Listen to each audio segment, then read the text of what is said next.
The 643rd edition of the MMA Gambling Podcast on the Sports Gambling Podcast Network is brought to you by Underdog Fantasy. Sign up with promo code MMA SGPN to score up to $1,000 in bonus cash. And we're also brought to you by Rhythm. Get your 7-day free trial today by going to sportsgamblingpodcast.com/RITHMM.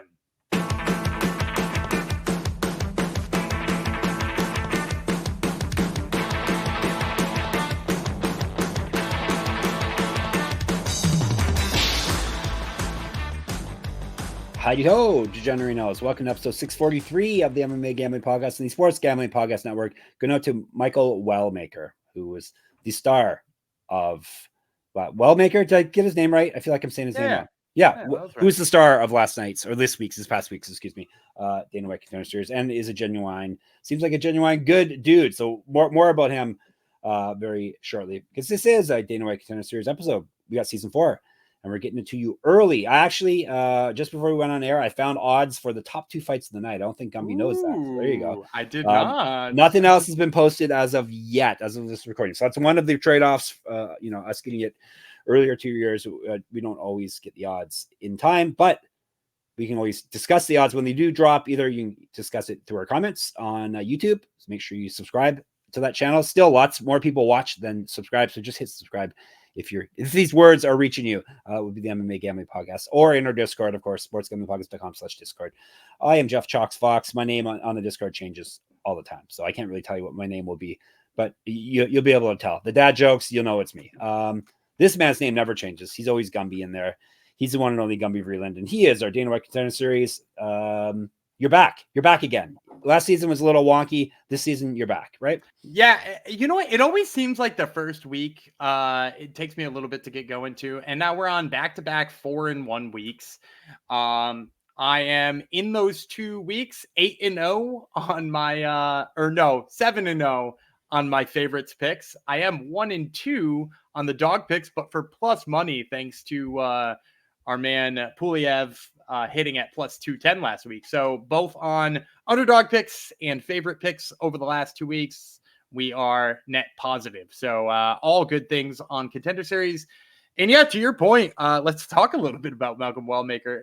Not only, a really great knockout where he just slumped Adam Bromwald, but also just like really good in his interview with Laura Sanko. Yeah.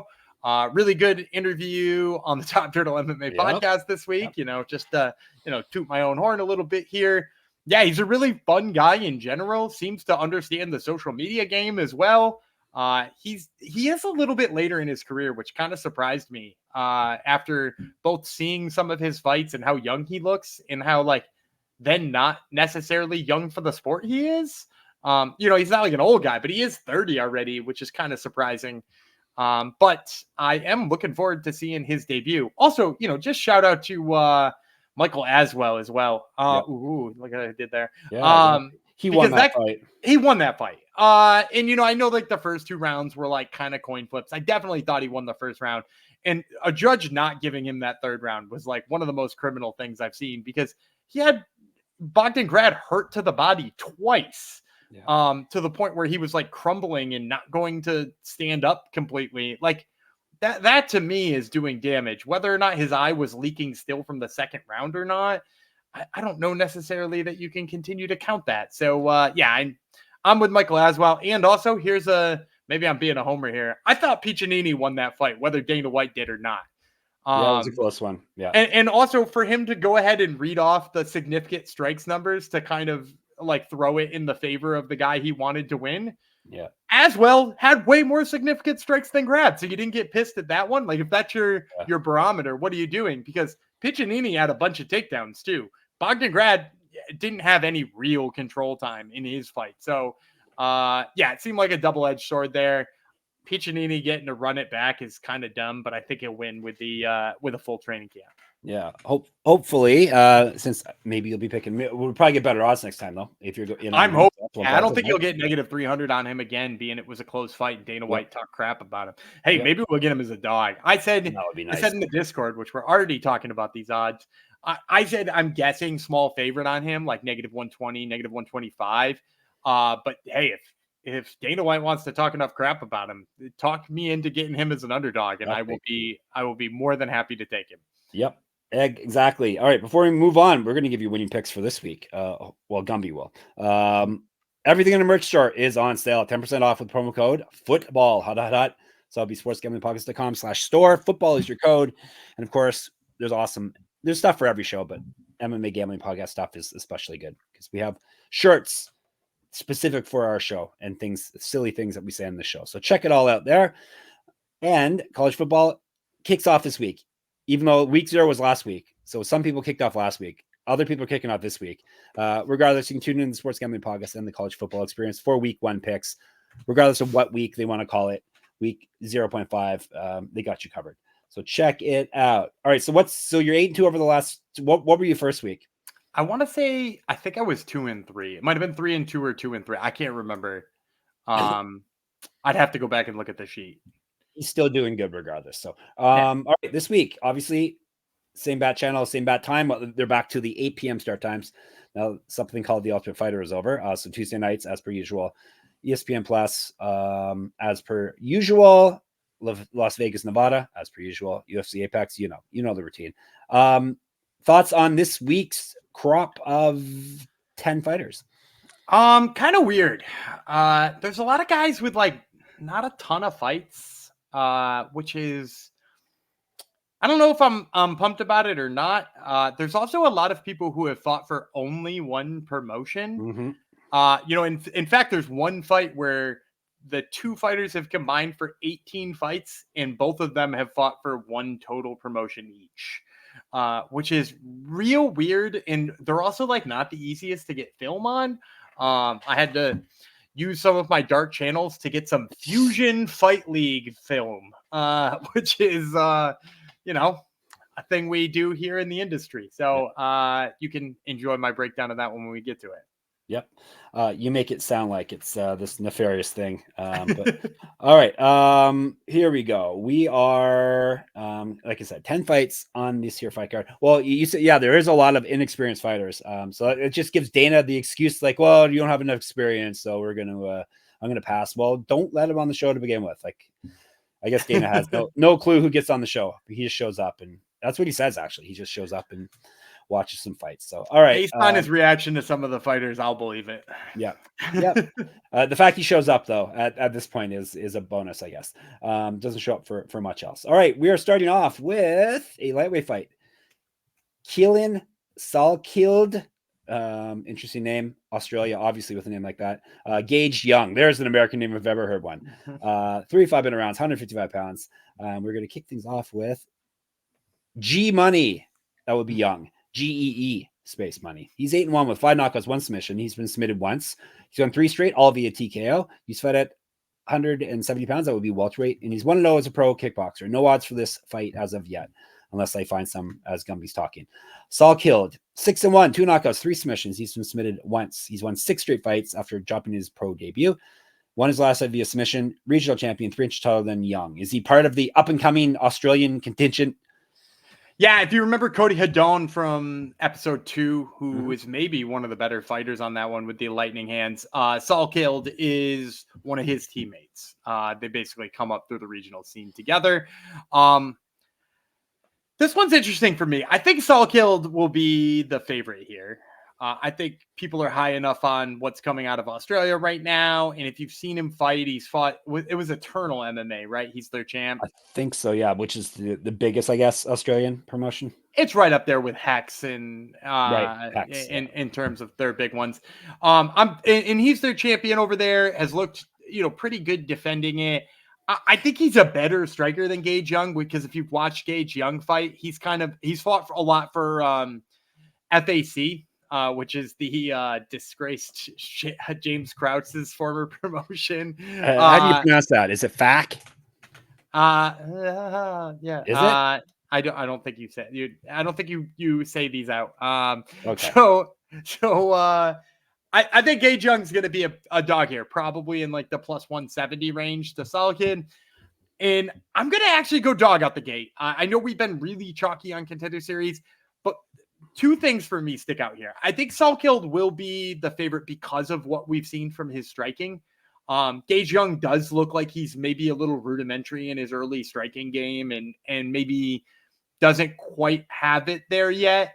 But like Salkilld throws a ton of kicks, particularly like push ones, which when you throw a lot of push kicks, it's in like a position to catch, right? Like to catch his foot and to run it into a takedown. And actually, if you look at his title fight, not his last one, but the one before, the one that went to decision, he gave up a lot of takedowns and actually gave up his back multiple times to a guy who I think is a far worse grappler than Gage Young. Now, ultimately, he worked his way out of a lot of those positions. He stood up in a lot of those positions, and he was getting the better of the feet. So he wound up winning a decision, especially after his opponent got a little tired. But I really like the cardio of Gage Young, particularly in a 3-round fight versus a 5-round fight. I also really like his control on top. He's sort of shown some weaknesses in terms of, like I said before, striking, but also submission defense. And Salkilld, I just don't think has the type of game that's going to like sub him off of his back. So I think Gage Young is kind of going to steal this fight with like a very gritty style, sort of taking him to, if he takes him down off of just a kick in the first and a kick in the second, it might be enough because he does a lot of work on top, does a lot of ground and pound, does a lot of advancing positions. And I think that might be enough to win him this fight. So if Gage Young comes in here as a dog, I'm in on him. So give me Gage Young in this one. America. Yeah, America. All right, let's move on, shall we? FAC, yeah. America, FAC, yeah. All right, let's move on to women's flyweight. Yuneisy Duben from France versus Shannon. No, not France. I don't think she's from France. She is from Venezuela. Colombia, right? Venezuela. Very opposite of France and nowhere near each other. Versus Shannon Clark. I know where she's from. She's from Canada. She's been on Gumby's aforementioned Top Turtle MMA podcast before. Many a time. Yes. This is 3 5-minute rounds, 125 pounds. I'm going to tell you about that rhymed. The MMA Barbie, which is Shannon Clark. 5-0, 3 knockouts, 1 submission. She's 2-0 in LFA and the current champion.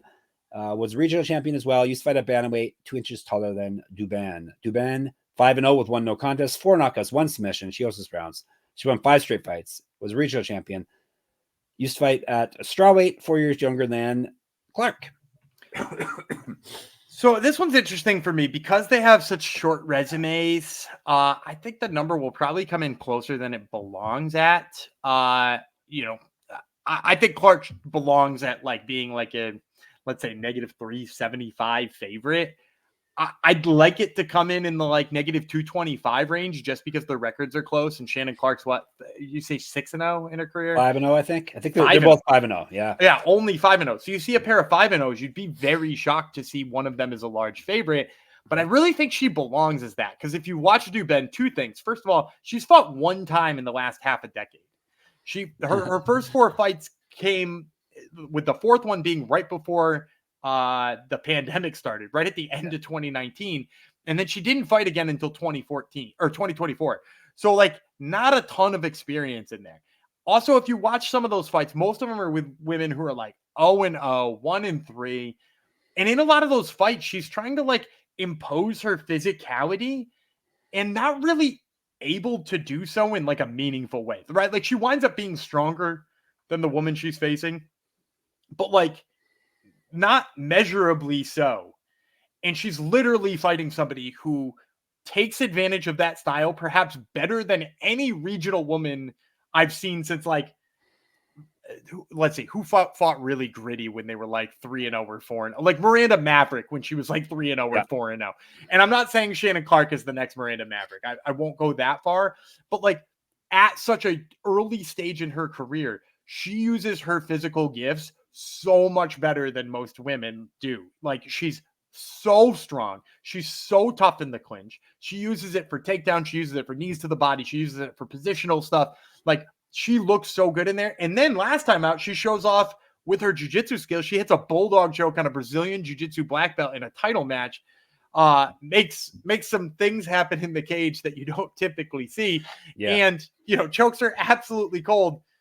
Crazy good skills in that way. And the thing is too, is I just think she has this like next level cardio. Like she never slows down. I think of her fight with Naira Brep.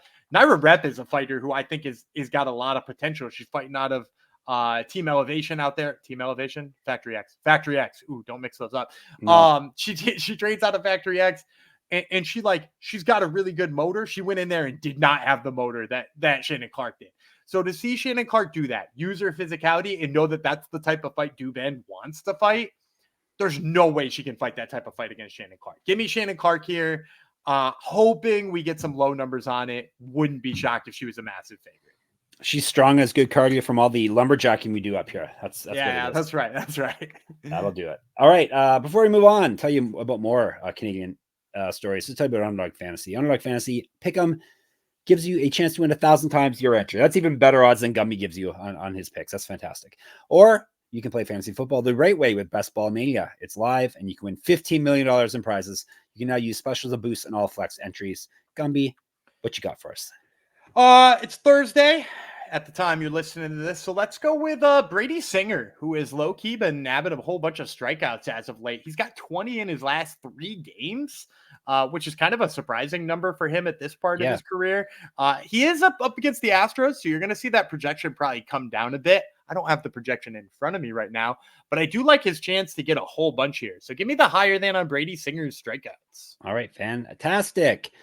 So sign up with our Underdog Fantasy with our code. Please and thank you, MMA SGPN. You can claim your special pick and first time deposit offer up to $1,000 in bonus cash. That's underdogfantasy.com. That's promo code MMA SGPN. Go in on Brady Singer, win some money, and you're all set. Everyone will be happy. We're moving on the Contender Series to a featherweight fight. Austin Bashi versus Tommy McMillen, both Americans, 3 5-minute rounds if they need it. McMillen, Gun, Tommy Gun, McMillen, 6-0, 3 knockouts, 3 Great submissions. Yep, Tommy Gun McMillen. I even got it the first time I read it. 6-0, 3 knockouts, 3 submissions. So he has finished everyone. He owes his rounds. Damn it, Yanni says it's going to happen. Yanni's doing good this year, is he not? I think he's like breaking even. Crunch the numbers. He's breaking even. Crunching the numbers in the Discord. Thank you, crunching the numbers. Okay, so this guy's finished everyone. He's regional champion. He used to fight at bantamweight and welterweight, so he's been all over the map in terms of weight. 8 inches taller. 8 inches taller than Bashi. Bashi 12-0. Someone's losing their O here. 3 knockouts, 4 submissions. He's finished 4 straight fights. Regional champion. Used to fight at bantamweight. 4 years younger than McMillen.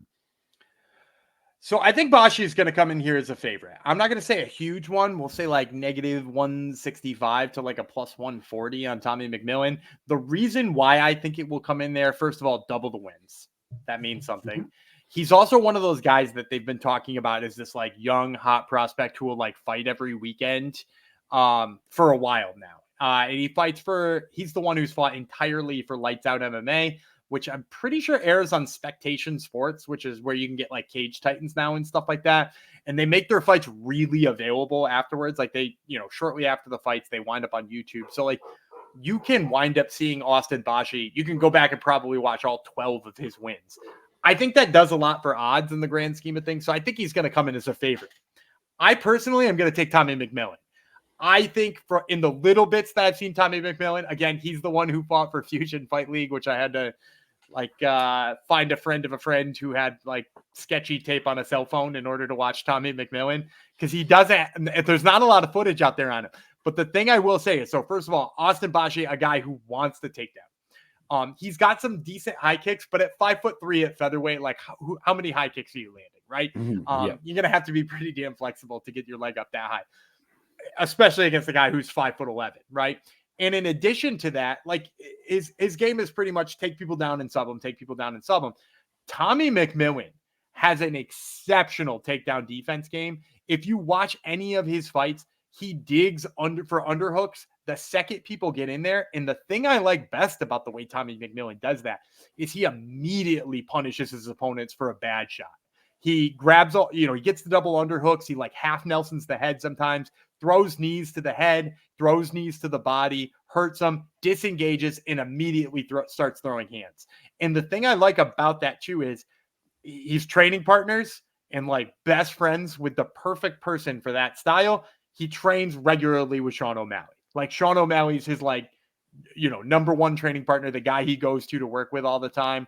So like, he's got that like O'Malley-esque stand-up skills where he pivots off of his back foot really well. He throws counters exceptionally well. So if Bashi does try to mix it up for any amount of time on the feet, first of all, he's going to be at a massive reach disadvantage and he's going to get popped a whole bunch of times. Then if he shoots, I think McMillen has the style to really punish him in those situations. He's even got a few subs from those like front headlock positions too. So yeah, I think McMillen at only 6-0 is going to come in here as a dog, but I do think he's probably the better side here. And the more and more people know about his like association with Sean O'Malley, the worse the line might get. So you might want to get on this one early too. Get in on Tommy Gun McMillen as soon as the lines drop for that. Hopefully it's an advantageous line. Okay. Top 2 fights I have odds for, or at least are you gonna accidentally read them? No, we'll see. Probably at least one of them I will, is my prediction. This is a middleweight fight we're going to talk about next. Will Currie from England versus Djorden Santos from Brazil.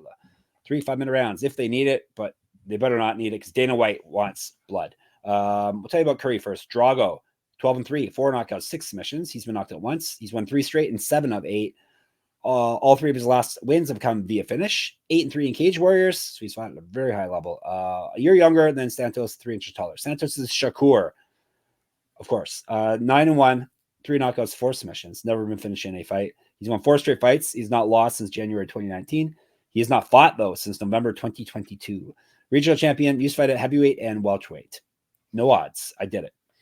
Good for you. I'm going to say Currie, big favorite. I have written down here -300. What do you 345. 345? Yeah. It's a little higher than I probably would have liked. I'm still going to go with Currie here. I know that's a big chalky one, but here's the deal. Curry's got some question marks next to him, as I'm pretty sure every single regional and signed by the UFC middleweight has. Yeah. Because, middleweight typically not the best division in the whole world. But I will say this about him. So, like, the holes he has, like when he fought Mick Stanton, he had some spots where he wasn't in great positions. He worked out of those, and actually he probably won the positional advantage in a lot of the fights until he got really, really tired. Then Mick Stanton kind of took over. Mick Stanton took over on the feet. He wound up falling behind. And it's the loss to Mick Stanton, right? His only loss is to Mick Stanton, if I'm not mistaken. We're talking about Santos. You keep talking. No, talking about Will Currie. Oh, I'm sorry, Will Currie. Yeah, losing to Mick Will Currie's Stanton. not lost a fight, Mr. Oh, so then it was a. Oh yeah. Sorry. He's 12-3. Geez, I'm all mixed up now. Mick Stanton, he lost to, and Christian Leroy Duncan twice. So high competition there. Yeah. And so in that fight with Mick Stanton, which is kind of the parallel I want to draw here, he had the better positions early, reversed the positions. He's kind of a weird grappler in that, like, when he fails on a takedown, instead of like reshooting, he's got a whole bunch of like weird little crafty trips and back takes that he uses, which are not maybe the most fundamental things, but like it winds up with him in better positions as a result. So he won sort of the positional battle early, his opponent tired. I'll also say, like, in certain one of his fights, like the fight with Henrique, which was, I think, only a fight or two ago, he kind of got overwhelmed by the blitz. And those are the two things I have as kind of like his negative check marks. Like, perhaps doesn't do so well against people who blitz and pressure heavily, perhaps tires a bit too early. He's going to be up against the guy in Djorden Santos who just doesn't do either of those things. He never flurries. He's kind of a one and done guy who winds up pretty heavily on his strikes. He himself would rather wrestle, but also tires pretty heavily when he doesn't get his takedowns. So I think Currie is just going to be like, A, craftier in all of those grappling exchanges. B, I actually think he has the gas tank advantage. And then C, is never going to be in a position on the feet where he feels really uncomfortable, because that's just not the way Santos fights. So for all those reasons, I kind of like Will Currie here. -345 is even higher than I thought. So maybe this is one of those ones where we're waiting for some kind of prop to make worthwhile. All right. Hopefully we get some movement there. People that don't listen to Gumby. All right. Before we move on, listen to me here. Listen to me now about Rhythm. Have you ever wanted to create your own sports betting model for football? Do you even know what a sports betting model is? SGPN's proud partner, Rhythm, is the #1 AI-powered sports betting platform that helps provide bettors of all levels the ability to build custom predictive betting models in seconds and get predictions for betting on money lines, spreads, totals, and props. Build your own model copy one of the top performing models from the leaderboard, or press build a model for me. It's not what you think. It's a predictive model. And Rhythm gives you predictions for every game and player prop, and also has a myriad of stats, research, and trend analysis to give you even more betting insights. Rhythm college football model. Love Delaware State in the points this weekend. Build your own model and get ready for week 1 college football. Claim your 7-day free trial today by going to sportsgamblingpodcast.com/rhythm. That's sportsgamblingpodcast.com/RITHMM. Main event time, and it's a welterweight fight. Igor Cavalcanti, Brazil. Seok Hyun Ko from South Korea. 3 5-minute rounds. And I will tell you about Ko first. His last name's KO, so hopefully he gets a lot of those. And he does. He's 10-2. Oh, his nickname's Incredible, which is even better. 10-2 with 6 knockouts. He's been knocked out twice. 3 straight wins for him. 9 out of his past 10 have been victories. 3 straight wins have come via finish. The last 3 used to fight at middleweight, multiple regional championships on his mantle. Correct. Get the shirt, sportsgamblingpodcast.com/store. Get sticky with it. And remember, the code football will get you 10% off all our cool gear. That's all I got for Ko. Cavalcanti. Jacare is the nickname. I believe it's been taken.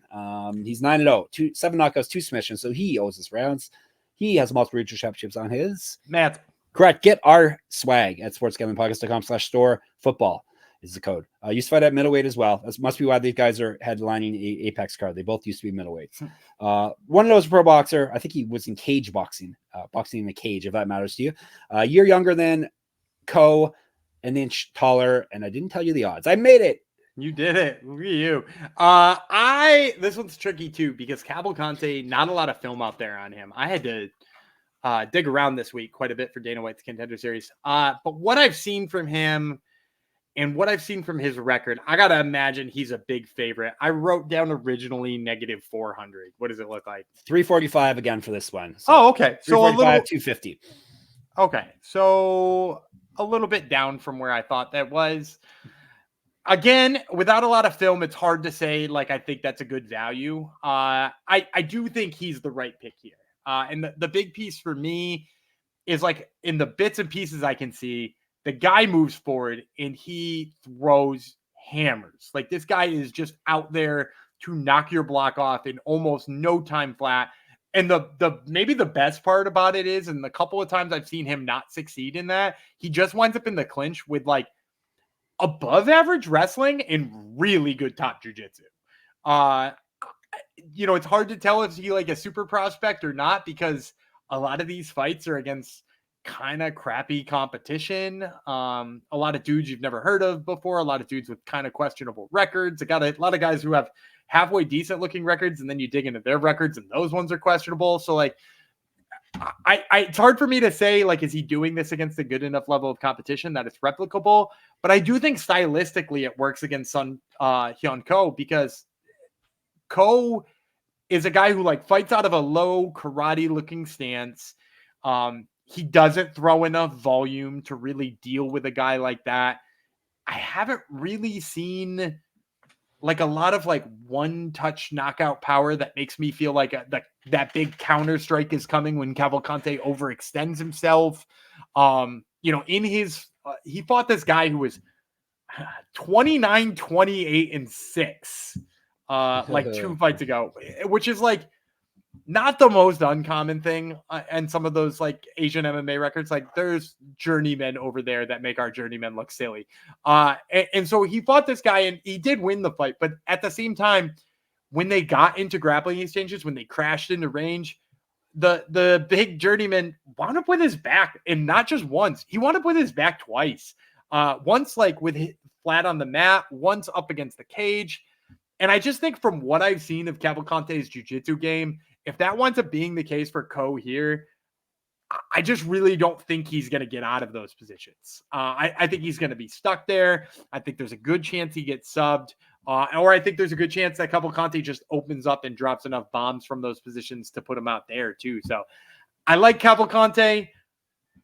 Like, I would say parlay with caution, being that the level of competition is weird, but I do think he's the right side here.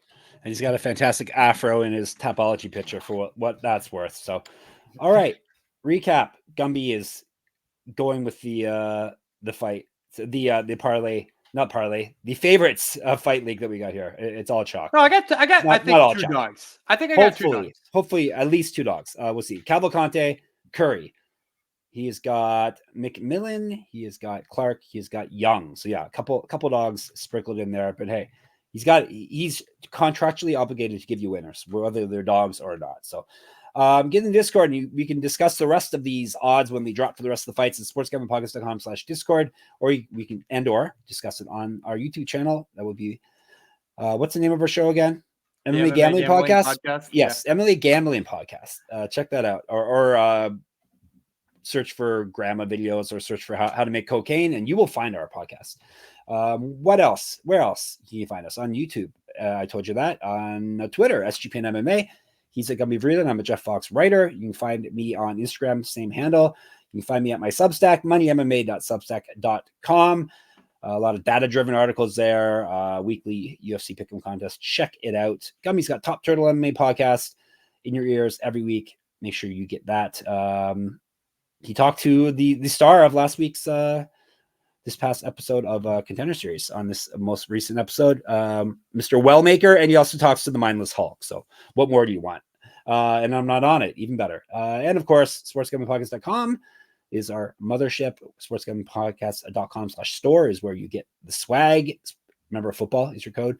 Sportsgamblingpodcast.com/Patreon to get bonus content. Gumby, take the people out of here until Sunday.